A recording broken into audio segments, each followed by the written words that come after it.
Buenas tardes a todas las personas que se conectan en este momento al conversatorio online INRED Radio TV Libre, que se transmite por www.inred.org. A los y las cibernautas les recordamos que nos pueden enviar sus comentarios y sugerencias a nuestras redes sociales. En Facebook estamos como INRED Derechos Humanos y en Twitter como INRED1. Las desapariciones en el Ecuador son un fenómeno social latente. Según el defensor del pueblo, Ramiro Rivadeneira, en el país se registra que cuatro personas desaparecen cada 10 días. Hoy vamos a analizar esta problemática de la situación de personas desaparecidas en nuestro país. Para ello, saludamos al asambleísta Absalom Campoverde, quien es asambleísta del partido Creo, y también es padre de Juliana Campoverde, quien fue desaparecida el 7 de julio del 2012. A mi lado derecho tenemos al abogado Harold Urbano, que es asesor legal de INRED, y en unos instantes tendremos también el acompañamiento de Alexandra Córdoba, quien es madre de David Romo, quien fue también desaparecido el día 16 de mayo del 2013. Bienvenidos. En Ecuador, conocer el número de personas desaparecidas se ha vuelto un problema. Según la Fiscalía General del Estado, de 1970 a mayo del 2017, se ha registrado 37.003 denuncias de desapariciones. De ellas, 1.511 continúan en investigación. Sin embargo, en junio de 2015, la misma Fiscalía manejaba otra estadística, donde se señaló que de enero del 2013 a junio del 2015 existieron 29.309 denuncias de desapariciones, y de ellas 1.718 estaban en investigación, es decir, 1.718 personas desaparecidas en 3 años. ASMA, que la Asociación de Familiares y Amigos de Personas Desaparecidas del Ecuador, ASFADEC, sumando los reportes de la Fiscalía, registra 4.402 personas desaparecidas. Asambleísta Absalom Campoverde, ¿por qué el Estado ecuatoriano no maneja cifras exactas del número de desaparecidos en el país? Buenas tardes, Pamelita. Qué gusto saludarlos. Buenas tardes a todos quienes hacen Radio Rayuela en la ciudad de Quito. Un saludo a los ecuatorianas y ecuatorianos. En efecto, es un problema difícil, pero tampoco es imposible de precisarlo. Sabemos de que día a día desaparecen mujeres y hombres ecuatorianos. Pero claro está también de que el Estado nunca tomó la bandera para luchar a favor de los desaparecidos del Ecuador. El Estado siempre fue lleno de falacias. De lo que yo recuerdo, desde cuando mi hija desapareció el 7 de julio del 2012, siempre fueron mentiras tras mentiras, engaños tras engaños, que estamos trabajando, que estamos luchando, que ténganos paciencia, que poquito a poco vamos a llegar.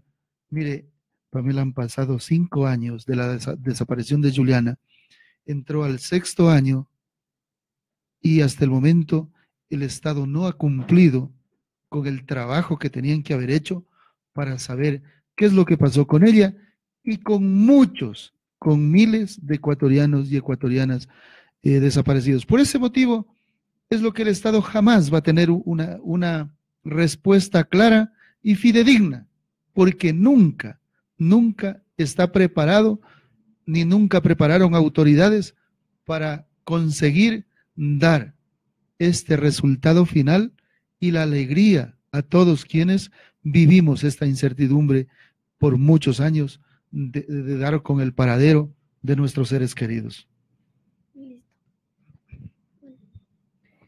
Abogado Harold Urbano, asesor legal de INRED, ¿qué implica para la sociedad ecuatoriana que la Fiscalía y el Ministerio del Interior no emitan estadísticas unificadas sobre el número de desaparecidos en el país? Bueno, muy buenas tardes a todos y todas, a todas las personas que están online viendo este conversatorio. El tema de la desaparición involuntaria especialmente es importante, porque si es que no lo hablamos en estos espacios que la sociedad civil ha generado, desde el Estado no se habla del problema, ¿no? Y ese es el primer efecto de no tener las estadísticas claras ni consensuadas entre las instituciones del Estado. Es decir, la negación del problema de las desapariciones no forzadas en el Ecuador. En ese sentido, tenemos, por ejemplo, un primer acercamiento al tema por parte de la Fiscalía, en donde únicamente se cuentan los casos denunciados, pero hay muchos casos que no se han denunciado y los cuales no se quedan en estadísticas formales. Por otro lado, en cambio, la policía, es decir, el Ministerio del Interior, tiene algunas estadísticas que difieren de la Fiscalía, ya que ellos cuentan con información que es supuestamente directa de la ciudadanía al tener las unidades de policía comunitaria, pero no asumen el problema como un problema penal, es decir, como un problema que necesita investigación. Simplemente toman el dato como actuación de la policía en la resolución de conflictos particulares en cada uno de los barrios. Es decir, se niega el problema de las desapariciones como un problema estructural, como un problema de contexto. El segundo problema de no tener estadísticas claras es que no se tiene información real para poder generar política criminal clara desde el Estado ecuatoriano. Ahí tenemos la intervención también del Ministerio de Justicia y de la Fiscalía, que deben tener esta información clara para poder generar normas que puedan responder a la realidad nacional. Al haber negado esta realidad y al no tener las estadísticas, finalmente no se tiene una política criminal clara y seria para responder a la desaparición. El tercer problema es que no hay una coordinación real entre las instituciones que tienen que actuar cuando existe una desaparición, ya sea forzada o no forzada. En ese sentido, si bien sabemos que la Fiscalía General es la dueña de la acción penal, es decir, quien debe llevar la batuta de la investigación, la Policía Nacional, al negar la existencia de desapariciones o al no tener estadísticas reales, no puede coordinar de forma real las actuaciones por parte de la Fiscalía. Y esto se traduce finalmente a un contexto de impunidad en donde los números finalmente no sirven para nada. Tenemos datos en la Fiscalía, tenemos datos en la Policía del Ministerio del Interior, pero no surten el efecto real, que es que la actuación del Estado esté relacionada a cumplir con el derecho a la investigación clara, a la sanción y a una reparación integral. Muchas gracias. Damos la bienvenida a Alexandra Córdoba, a mi derecha, madre de David Romo. Y la siguiente pregunta es para usted. Ayer se informó públicamente que 2 personas que dirigían un centro de desintoxicación fueron detenidas el viernes 29 de septiembre por la desaparición de David Romo, que fue visto por última vez el 16 de mayo del 2013 en el sector de la mitad del mundo norte de Quito. Alexandra Córdoba, han pasado 4 años y la Fiscalía no ha dado respuesta sobre el paradero de su hijo. Sin embargo, la revelación del expediente reservado ha permitido que se den estas 2 detenciones. ¿Cuál es la hipótesis que ahora tiene la Fiscalía sobre el paradero de David? Buenas tardes. Justamente son ya 4 años, 4 meses de la desaparición de mi hijo. 4 años y 4 meses que han estado plagadas las investigaciones de negligencias, de errores, de gravísimos errores e incluso graves delitos. Porque el que tan solo esté una versión con firmas falsas y peor aún que son 2, ese es un delito. ¿Cómo puede estar segura de una investigación clara, transparente, llena de profesionalismo y sobre todo de efectividad, cuando en estos más de 4 años se han dado todo este tipo de irregularidades sin que ninguna autoridad haya respondido ante esto y sobre todo sin que ninguna autoridad haya tratado por lo menos de esclarecer el por qué en el caso de la desaparición de mi hijo hay tantas irregularidades? David fue visto por última vez el 16 de mayo del 2013 en el sector de Rumicucho, en el bus número 4 de la compañía Transhemisféricos. Incluso el aprendiz de controlador robó el teléfono celular de David y desde ahí perdimos su rastro. Ahora nos salen con un expediente reservado de más de 2 años que estaban vulnerando mi derecho a conocer, a acceder y a participar en la investigación. Y con un sinnúmero de amenazas en el caso de que yo lo hiciera público. Decidí hacerlo público y jugarme esas amenazas porque se trata de la vida de mi hijo. Se trata de el ser o no ser cómplice de una investigación con negligencia. Y fue así que en el programa 360 se esclareció o se dio a conocer esta supuesta reserva. Una reserva donde manifiestan que a mi hijo lo mataron de una manera sumamente espantosa. Es una película de terror, como yo lo manifiesto. A mi hijo lo hicieron 1000 pedazos. A esa persona tan querida le acabaron de esa manera. Y no conforme con eso, lo enterraron mezclado con heces en un pozo séptico. Hay muchas versiones de esa clase en ese expediente reservado. Pero lo extraño es que mientras hay varias versiones que manifiestan que mi hijo hubiera sido asesinado por estas personas de la clínica, el cuerpo de David no aparece ni vivo ni muerto. Y ahora hay dos detenidos por el asesinato de David Romo Córdoba, cuando por última vez fue visto en ese bus, en el bus número 4 de la compañía Transhemisféricos, en el sector de Rumicucho, y esta clínica queda en Pizulí. Lo que se le olvidó al dueño de la investigación, que es el fiscal, es decirme o tener en la investigación quién le llevó a David desde el sector de Rumicucho hasta la clínica. ¿Por qué lo llevaron allá? Parece que al especializado agente investigador, al especializado agente fiscal, al especializado Estado ecuatoriano, se le olvidó esa pregunta y esa respuesta para mí, que soy la madre y la víctima en esta desaparición. Seguimos en la lucha, en la búsqueda por encontrar a mi hijo. Pese a esta hipótesis, mi hijo continúa desaparecido. El Estado ecuatoriano tendrá que responder cada una de esas negligencias, tendrá que responder el por qué después de 4 años y 4 meses, un fiscal que llevó una investigación en reserva, ¿por qué ahora decidió hacerla efectiva? Cuando el fiscal, el doctor Flores, fue separado de la investigación hace un poco más de un mes, resulta que ahora la nueva fiscal sí tuvo los pantalones, como lo dijo el exministro del Interior, para proceder a la detención de estas personas. Pero como les digo, aún faltan muchas preguntas sin responder y sobre todo faltan aún más detenidos si es que esta hipótesis que maneja la Fiscalía y la Policía fueran ciertas. Hasta ahora todo es meramente hipótesis, es lo que está investigando la Policía, la Fiscalía, pero al final de estos 4 años y 4 meses, con 2 detenidos por asesinato de David, resulta que el cuerpo de mi hijo aún continúa desaparecido. Estimada Alexandra, a pesar de que no entendemos del todo tu dolor, igual queremos que sientas el apoyo de nosotros y sobre todo de estas fundaciones como el INRED, que se encarga de estas desapariciones forzadas y no forzadas, y que en eso estamos como en búsqueda de la justicia. Vamos a seguir a la siguiente pregunta. Hace 4 meses, en la Comisión de Participación Ciudadana y Control Social de la Asamblea Nacional, se propuso crear una comisión temporal que fiscalice el trabajo de la Fiscalía y trabajar para una propuesta de tipificación de la desaparición no forzada como un delito.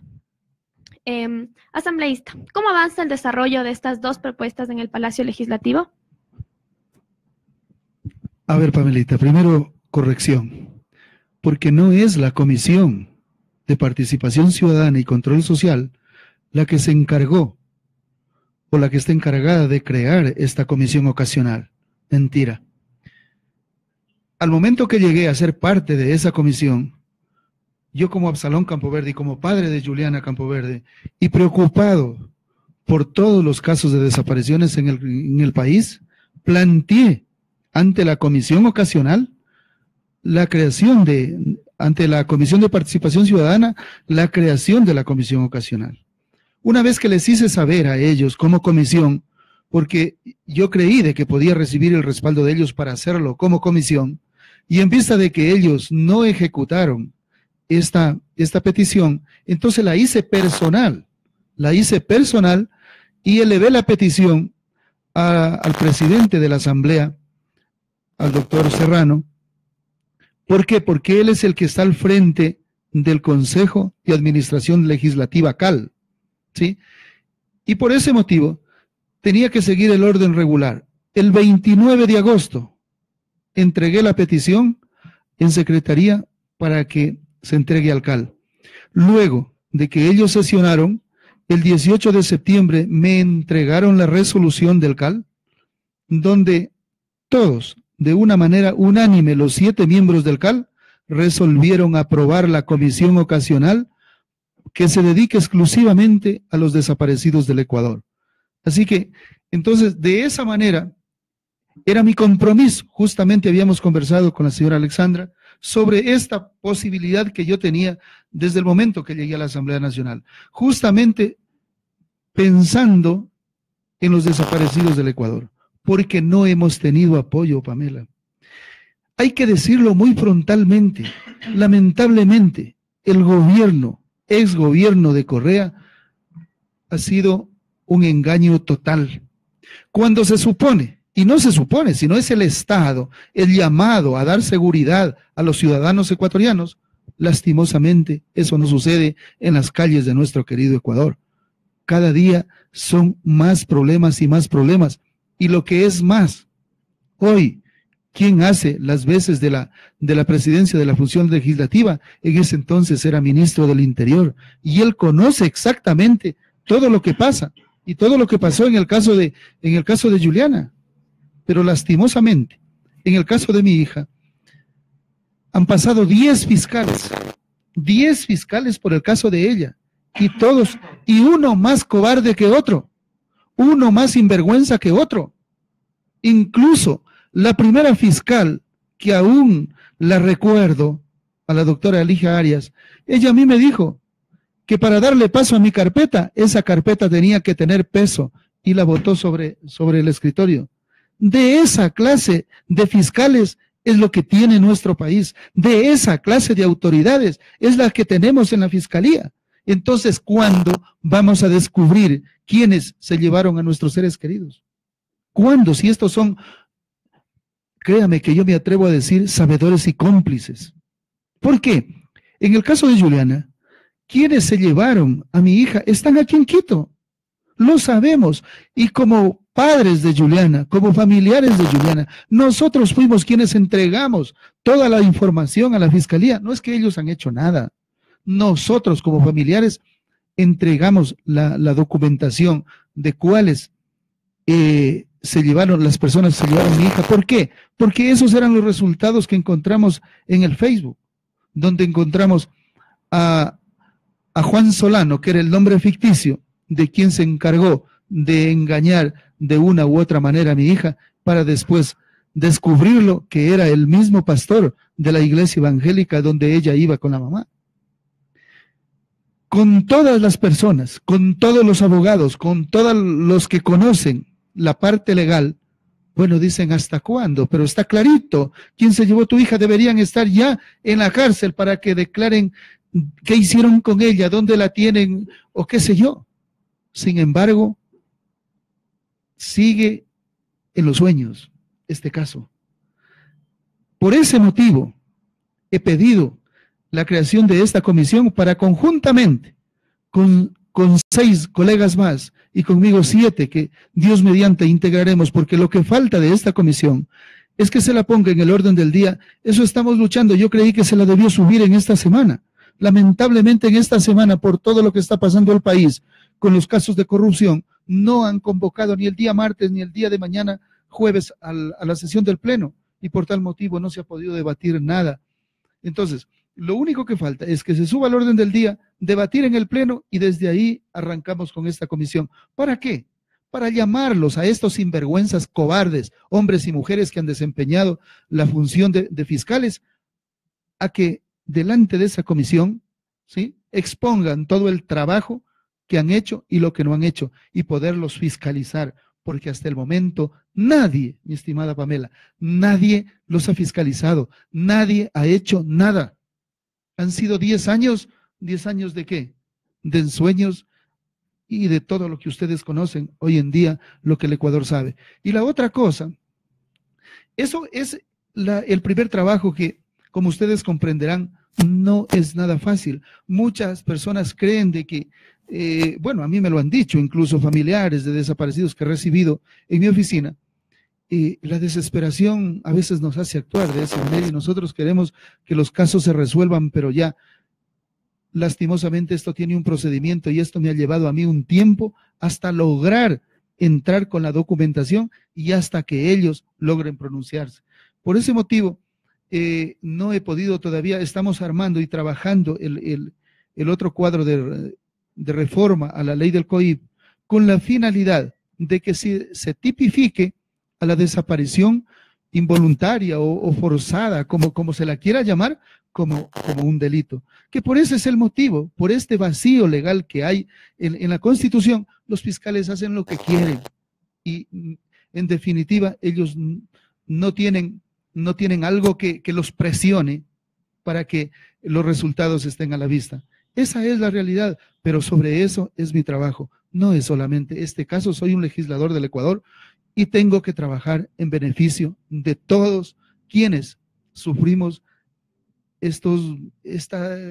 ¿qué diría yo? La verdad es bien difícil ponerle un nombre porque mucha gente no nos va a entender. Solo nos podemos entender las personas que estamos viviendo y los que hemos vivido, podemos saber lo que se siente. Es muy difícil, muy doloroso. Sin embargo, la lucha, mientras estemos de pie, jamás vamos a perder la posibilidad de encontrarlos. Y yo creo, hay un refrán que dice que al final del túnel, por más largo que sea, algún día encontraremos la luz. Y esa es la misión nuestra.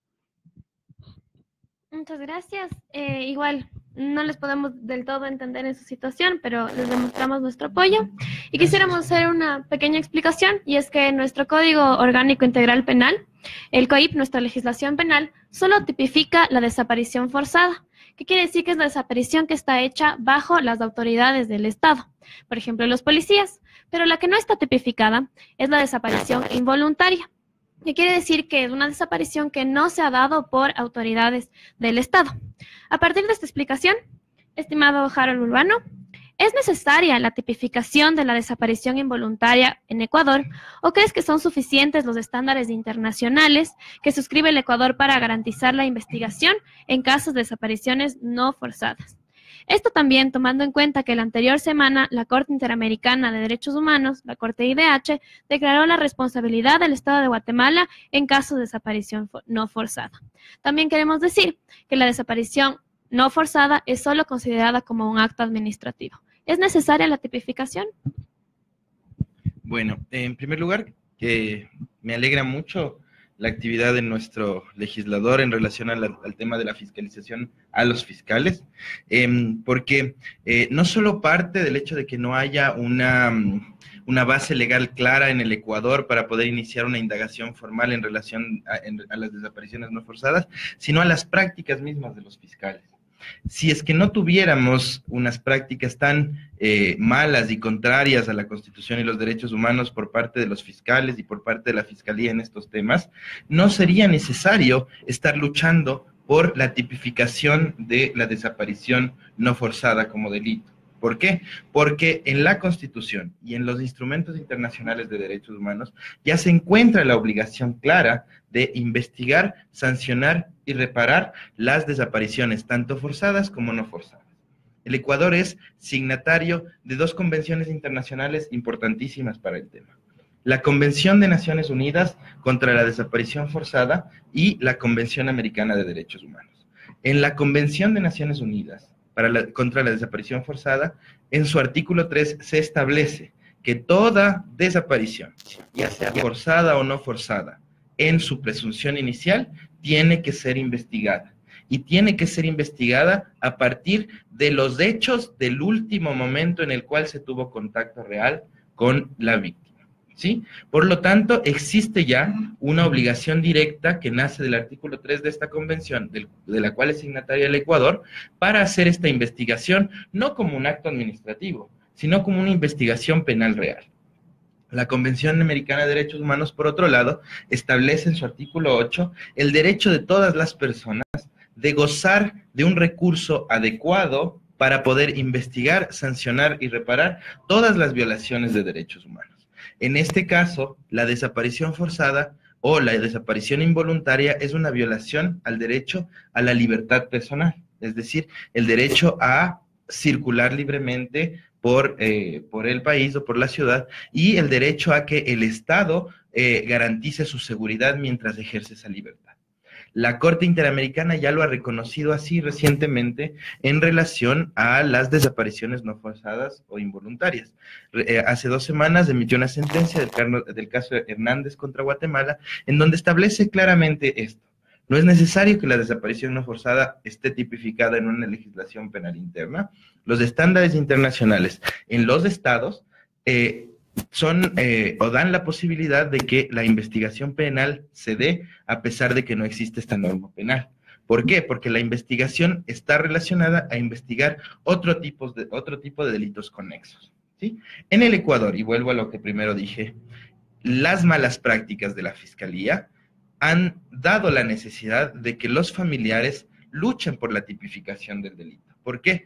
Porque la esencia jurídica del Ecuador y la forma en la cual se generan las generaciones de abogados, se forman las generaciones de abogados, es en relación a una línea positivista. Es decir, si no tengo la norma escrita, yo no voy a investigar. Si yo no tengo el delito, ¿yo por qué voy a iniciar una investigación?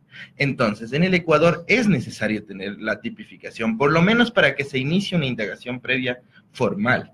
Luego, si es que ya esta investigación formal lleva a otras investigaciones alternativas, tendremos ya un proceso penal por otro tipo de delitos. Pero en el Ecuador es necesario, no para beneficio de la normativa, no para generar una normativa nueva que no existe, sino para beneficio de las propias víctimas y para que las fiscales cumplan con sus obligaciones reales. Estimada Alexandra, durante estos 4 años, en el caso de David Romo, se ha investigado como un acto administrativo. Ahora que se maneja esta nueva hipótesis de asesinato, ¿es posible que cambie la figura penal? ¿Cuál es la implicación que tiene este cambio en el tipo penal? Desde el día sábado, que fue la audiencia de los presuntos asesinos de mi hijo, desde ese día cambió la figura penal.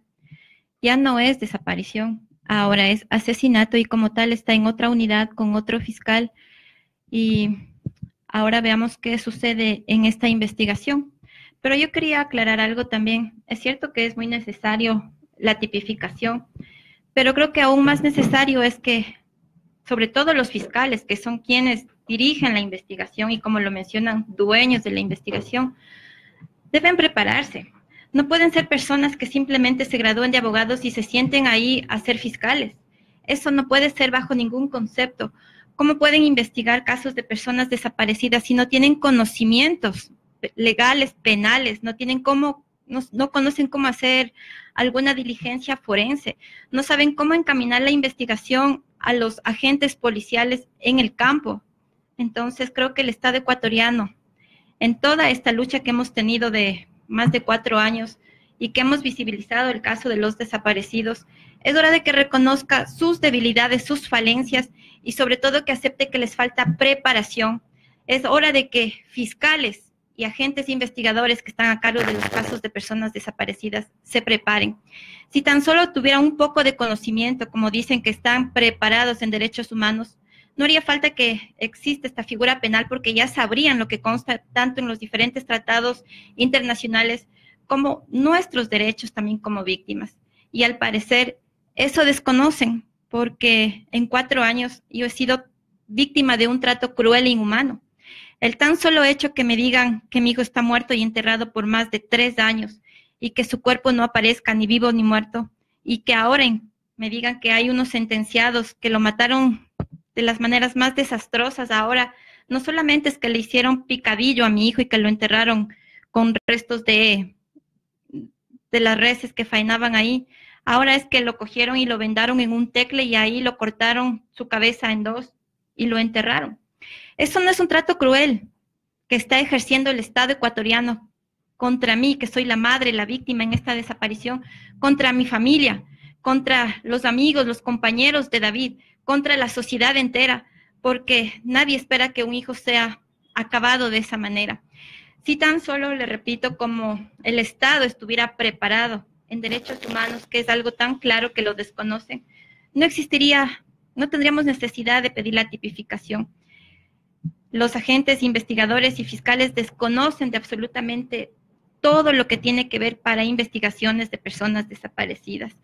Un claro ejemplo es que, estando yo presente en la DINASED, le llaman a un agente investigador y le dicen: ¿qué hiciste en el caso Romo para yo hacer?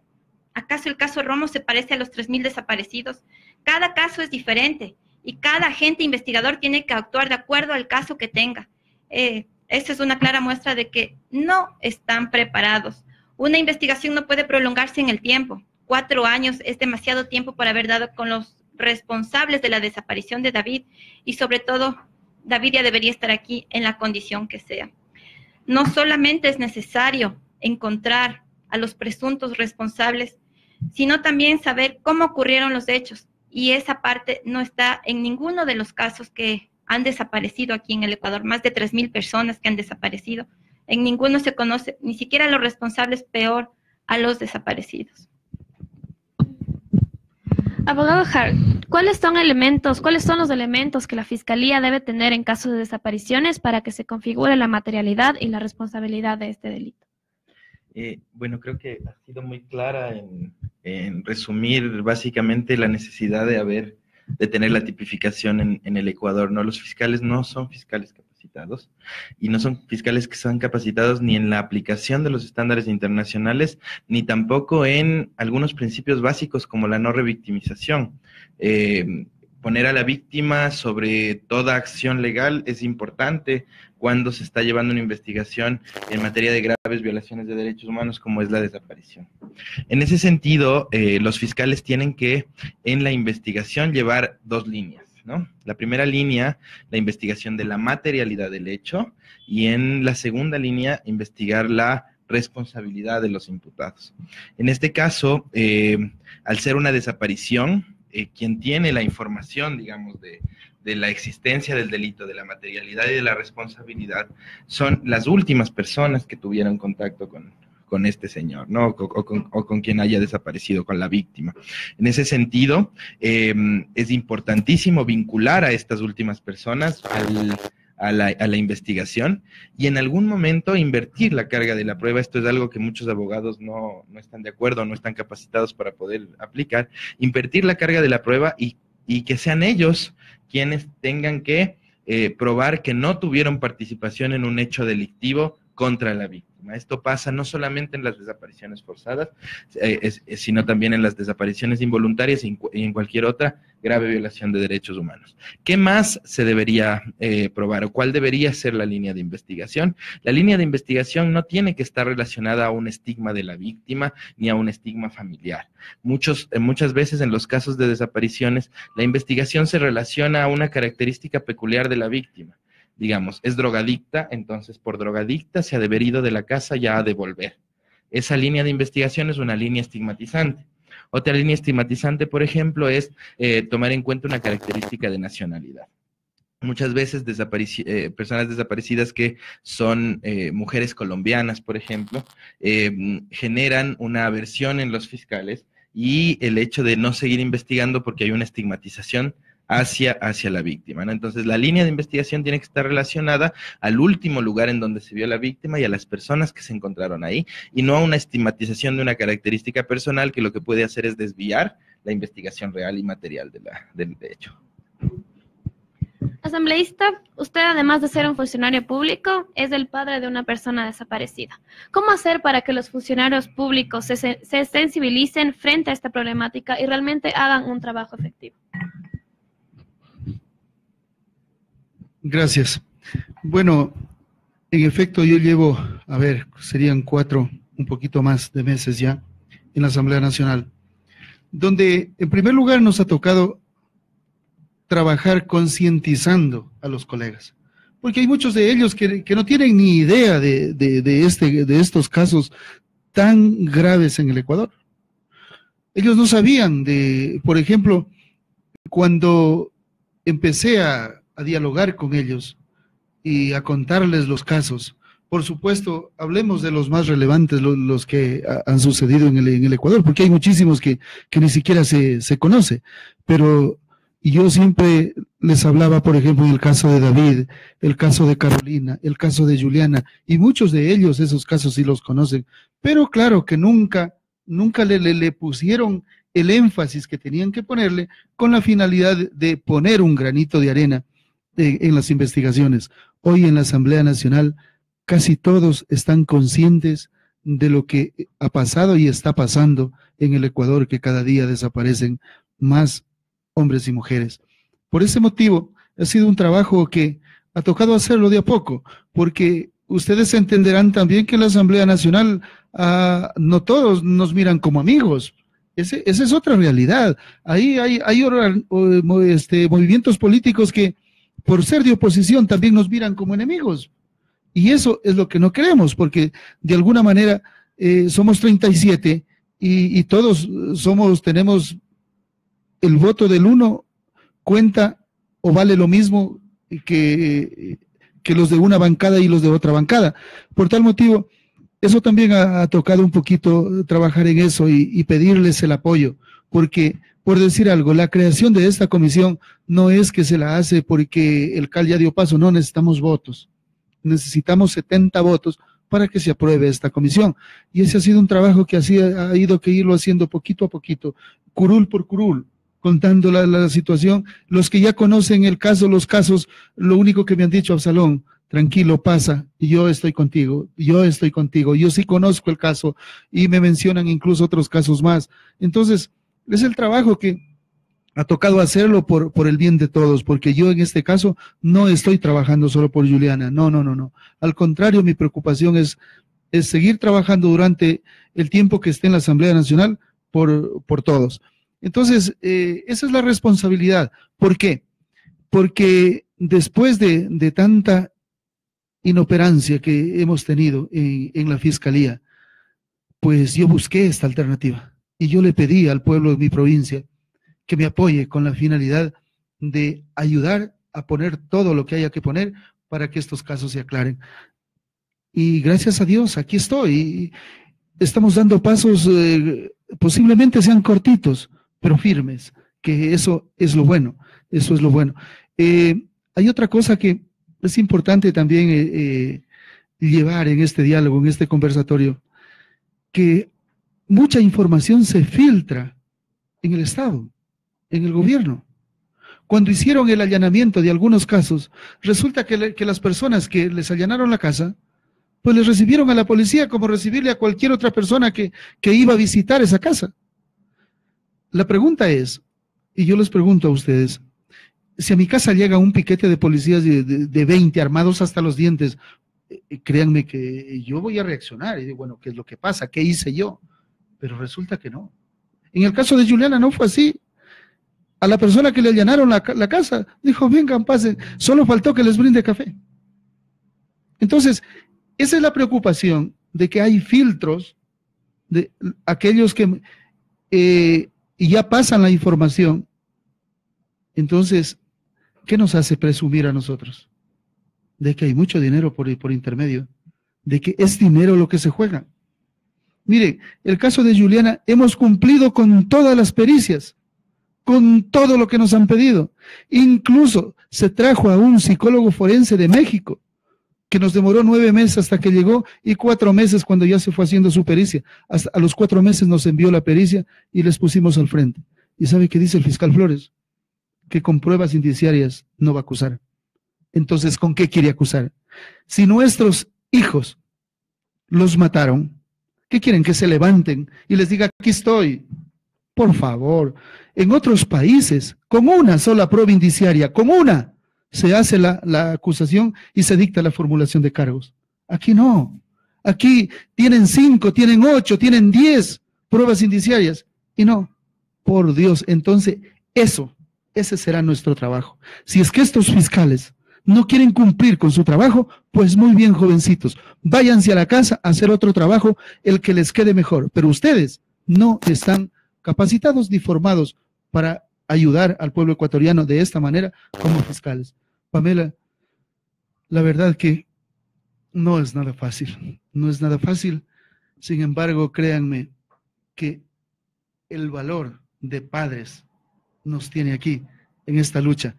Y por decirle al Estado, y para que el Estado de una vez más, de una vez por todas, entienda de que fueron incapaces y que no tuvieron gente preparada para ayudarnos. Cuando íbamos a las reuniones, ¿sabe qué pasaba? Se quedaban mirando entre el presidente, el ministro del Interior, el fiscal y el de la Judicatura a la cara, porque no tenían que contestarnos. A mucha gente, claro que a mucha gente con un trabajito la convencieron y la distorsionaron para que se vaya por otro camino, pero hubimos personas. Y aquí está mi estimada Alexandra, que sabe que nos hemos parado desde el inicio porque nuestros hijos no es que valen ni un centavo ni muchos millones, no. Nosotros lo que queremos es nuestros hijos, es lo único que queremos. Entonces, si estas personas que eran los que manejaban el Estado no fueron capaces de darnos la información y de llegar al punto que nosotros queríamos, que nos devuelvan a nuestros hijos, ¿de quién podemos esperar ahora? Por eso, por esa parte estoy feliz, Pamela, encontrarme aquí con ustedes en este conversatorio para que todos en el Ecuador, los que nos logren mirar y en el mundo, sepan la realidad que vivimos en nuestro querido Ecuador. Estimada Alexandra, después de estos años que usted ha tenido que vivir, todo lo que ha tenido que vivir, cuéntenos, ¿usted cree en la justicia ecuatoriana o preferiría los organismos internacionales? ¿Cuál sería la mejor opción para en realidad acceder a esta justicia, a esta verdad, a esta reparación?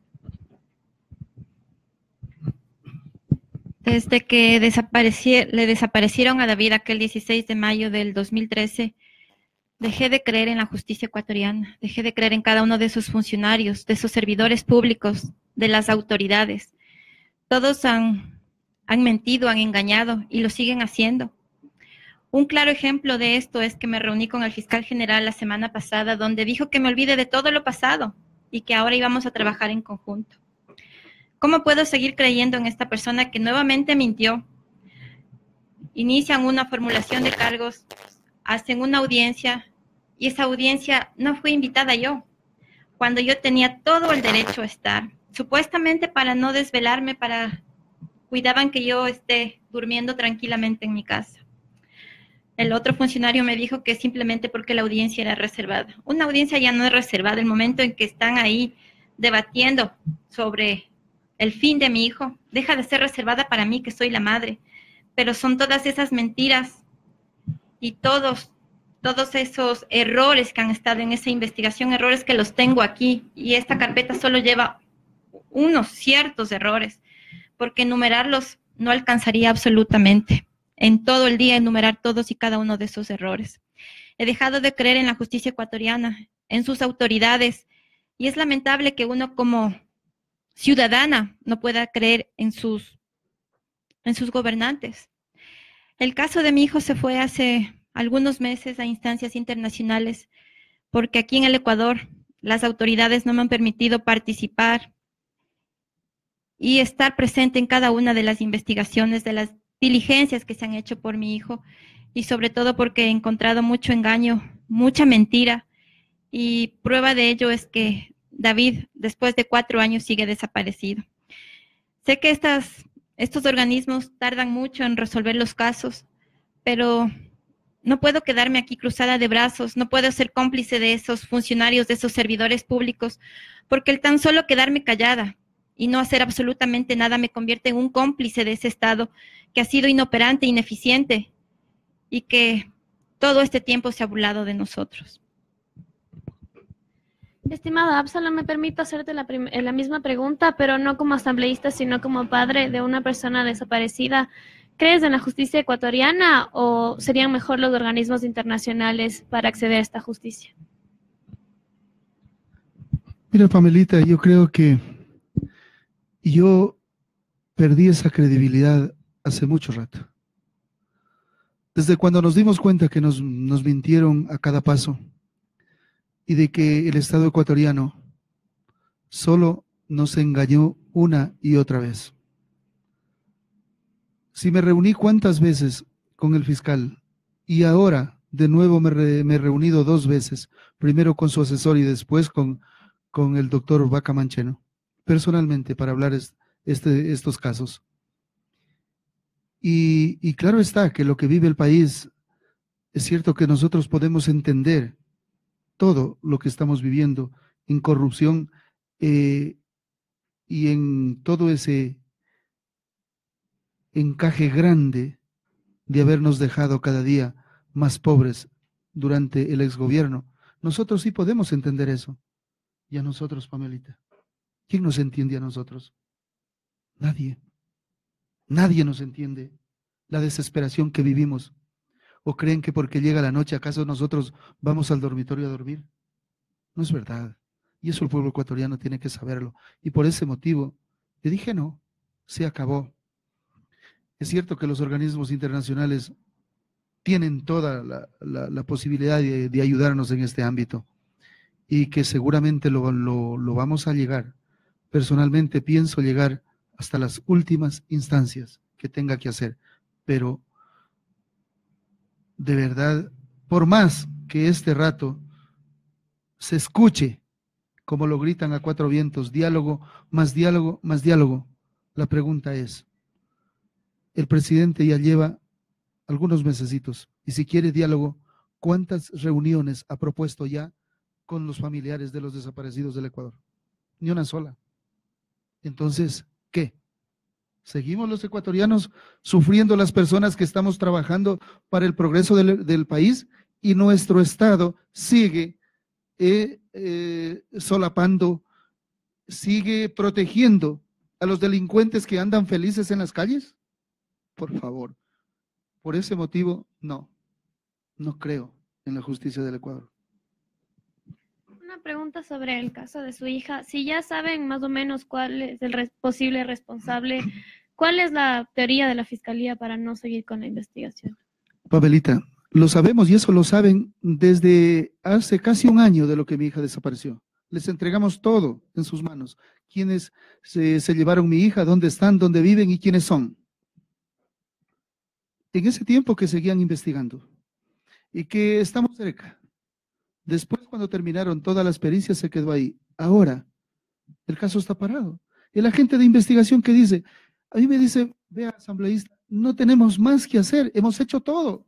Lo humanamente posible lo hemos hecho, se lo hemos entregado al fiscal. ¿Y sabe qué dice el fiscal? No, necesito más. Entonces, ¿qué tenemos que hacer? Ahora tenemos que volcarnos con todo sobre este fiscal Flores, que es un cobarde de primera. Y eso se lo voy a decir en la cara algún momento, cuando me decida a verle la cara, porque yo estoy hablando con las autoridades más altas, porque definitivamente me demostró la cobardía que tiene, que debió haber hecho hace rato la formulación de cargos. Entonces, tenemos que buscar otros mecanismos para poder llegar. De lo contrario, no va a pasar nada. Si este rato el agente que sigue la investigación de mi hija dice, mire, nosotros como policía hemos cumplido, hemos hecho todo, ¿de quién depende? Del fiscal. ¿Qué pasa aquí? ¿Acaso, Pamelita, necesitamos unos 20,000, 30,000 dólares para decirle, tenga la bondad, aquí está, para que dicte la formulación de cargos? Por Dios. Entonces, ¿de qué verdad estamos hablando acá? Es que esa es la verdad. Lo que sucede es que muchos, por miedo, por tantas llamadas, porque este teléfono que tengo también está intervenido y no puedo, y por muchas atemorizaciones que se ha recibido, mucha gente se calla, pero no, yo creo que no, Absalón jamás va a callar. Y si tengo que entregar mi vida por mi hija, pues le entrego, no tengo ningún problema en hacerlo. Pero que se tiene que hacer justicia en el Ecuador, se tiene. Y que si tenemos que enseñarles a cómo se debe actuar, que se debe actuar con la verdad y con derecho, y que se debe actuar con rigor, con mucha rectitud para sancionar a estos delincuentes que están felices en las calles, hay que enseñarles, hay que buscarles el camino y entregarles. Ojalá así logremos, porque de lo contrario es bien difícil.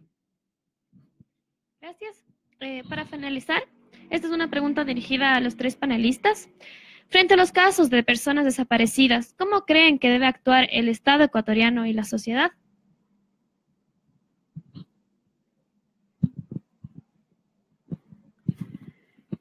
El Estado ecuatoriano primero debe reconocer que durante demasiados años no ha hecho absolutamente nada, lo que le ha hecho, en cierta manera, cómplice de que existan tantos desaparecidos sin que exista una respuesta, un responsable.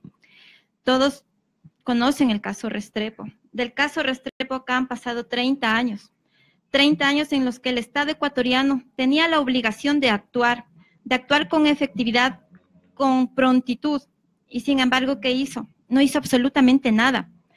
Eso le convierte en responsable de que al momento existan más de 3.000 desaparecidos.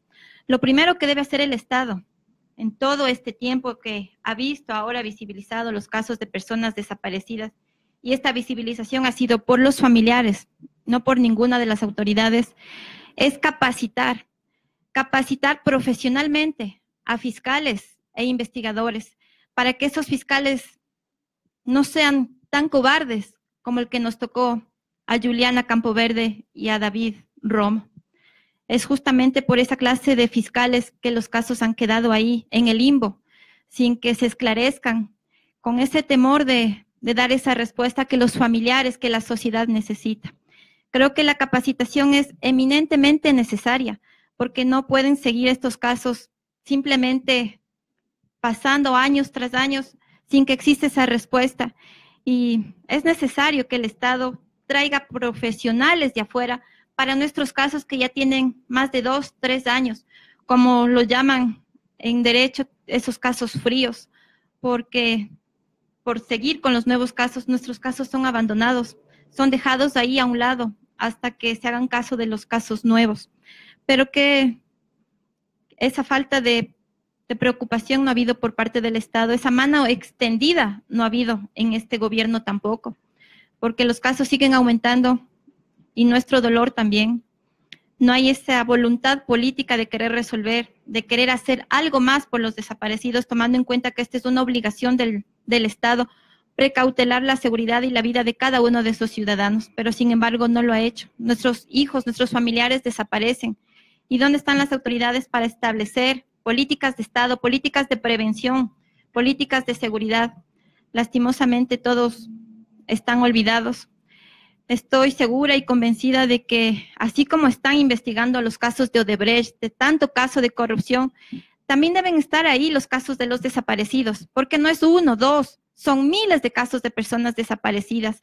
Y las autoridades, en este caso ahora los asambleístas, la Asamblea Nacional, el doctor José Serrano, que conoce de esta realidad y que ahora es presidente de la Asamblea, debe también hacer algo más por los desaparecidos del Ecuador. Debe llevar esos casos también a la comisión, a la Asamblea, para que los resuelvan, para que nos digan qué está sucediendo. No solamente buscar los casos en los que ha habido corrupción, en los que ha habido dinero de por medio, esos casos en los que ha habido tanto robo aquí en nuestro país, sino también los casos de personas.